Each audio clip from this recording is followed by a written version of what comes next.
Sun TV சீரியல்ல இருந்து அண்மையில விலகின நடிகை ஒருத்தவங்க தற்போது பிக் பாஸ் தமிழ் சீசன் 9 நிகழ்ச்சியில வைல்டு கார்டு என்ட்ரியா உள்ள போக போறதா தகவல்கள் வெளியாகிருக்கு. பிக் பாஸ் தமிழ் சீசன் 9 நிகழ்ச்சி கடந்த அக்டோபர் 5ஆம் தேதி தொடங்கப்பட்டுச்சு. இந்த நிகழ்ச்சி 20 நாட்களை கடந்த பின்னாடியும் இன்னும் ஆட்டம் சூடு பிடிக்கல அப்படின்னு தான் சொல்லணும். இதனால உஷாரான பிக் பாஸ் டீம் 3வது வார இறுதியில வைல்டு கார்டு போட்டியாளர்களை பிக் பாஸ் வீட்டுக்குள்ள அனுப்ப தயாராகிட்டாங்க. அவங்களோட என்ட்ரிக்கு பின்னாடி ஆட்டத்துல மாற்றம் ஏற்படும் அப்படின்னு எதிர்பார்க்கப்படுது. இந்த நிலைமையில வைல்டு கார்டு என்ட்ரியாக பிக் பாஸ் வீட்டுக்குள்ள போக போற போட்டியாளர்களை பத்தின அப்டேட் வெளிவந்த வண்ணம் தான் இருக்கு. அந்த வகையில தற்போது லேட்டஸ்டா சீரியல் நடிகை ஒருவர் பிக் பாஸ் வீட்டுக்குள்ள போக போறதா தகவல் வெளியாகிருக்கு. அவங்க வேற யாருமே இல்ல, நடிகை திவ்யா கணேஷ் தான்.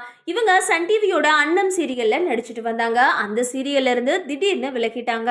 அவங்களுக்கு பதிலாக பிரியங்கா அந்த சீரியல்ல நடிக்க கமிட் ஆகியிருக்காங்க. இந்த நிலைமையில நடிகை திவ்யா கணேஷ் திடீர்னு அன்னம் சீரியல்ல இருந்து விலகினதே பிக் பாஸ்க்காக தான் அப்படின்னு கூறப்படுது. பிக் பாஸ்ல வைல்டு கார்டு போட்டியாளரா திவ்யா கலந்துக்க போறாங்களாம். இவங்க இதுக்கு முன்னாடி விஜய் டிவியோட மகாநதி சீரியல்ல நடிச்சிருந்தாங்க. அதுல கம்ருதீனுக்கு ஜோடியா சில எபிசோட்ல வந்திருப்பாங்க.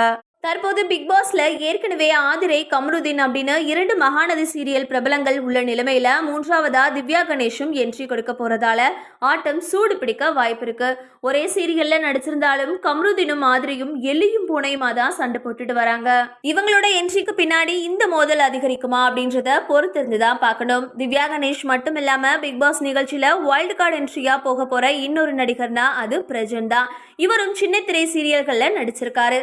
இது தவிர ஜீ தமிழ்ல ஒளிபரப்பாகி வரும் கெட்டி மேளம் சீரியல்ல நடிச்சிட்டு வந்த சிபு சூரியனும் அண்மையில அந்த சீரியல்ல இருந்து விலகி இருந்தாரு. அதனால அவரும் பிக் பாஸ் வீட்டுக்குள்ள போகலாம் அப்படின்னு கூறப்படுது. புது வரவுகளால பிக் பாஸ் நிகழ்ச்சி சூடு பிடிக்குமா அப்படின்றத வெயிட் பண்ணி பார்க்கலாம்.